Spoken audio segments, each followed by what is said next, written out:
No niin, nyt olisi luetelmavastauksen tekniikka. Sulla on 2 vaihtoehtoa. Ensimmäinen vaihtoehto on semmoinen, että leikitään, että kysymyksenä olisi erittele retorisia keinoja Reetta Rädyn kolumnista.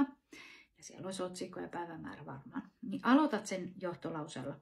Reetta Rädyn kolumnissa, ja sulkeisiin voi laittaa se julkaisupaikka ja julkaisuaika.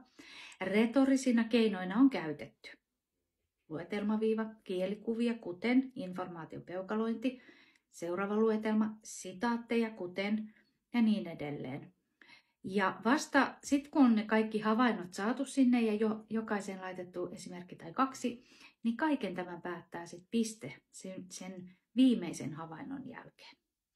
Mutta huomaa se, että se johtolause pitää sopia kaikkiin niiden luetelmien sanamuotoihin. Eli kun mä äsken sanoin, että Reetta Rädyn kolumnissa retorisina keinoina on käytetty, niin mun pitää laittaa se kielikuvia tuohon alkuun sopivaan muotoon. Jos mä olisin aloittanut näin, että Reetta Rädyn käyttämiä retorisia keinoja ovat kielikuvat, sitaatit, eli katsokaa, että se niin kun sitten muodostaa kielellisesti oikean muodon. Nämä virkkeet ja sanat on oikeassa muodossa. No sitten tulee se toinen vaihtoehto. Eli siinä lähdetäänkin tekemään kokonaisia virkkeitä. Ja tässä on esimerkkinä tämmöinen tehtävänanto. Luettele artikkelissa äänessä olevat tahot ja heidän keskeiset roolinsa artikkelissa.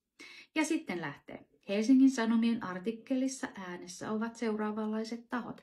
Ja nyt laitetaan se kaksoispiste. Ja nyt kun me luetellaan nämä asiat, niin niistä tulee kokonaisia virkkeitä. Jokainen virke päättyy pisteeseen ja uusi luetelma tulee sitten uudelle riville ja taas päättyy pisteeseen. Tässä on pari esimerkkiä siihen. Arla Kanervan ääni on toimittajan melko neutraali ääni, joka tuo esille satiiritekstien lieveilmiöt someaikakaudella ja esittelee esimerkkitapauksena Laura Freemanin saaman palautteen. Piste.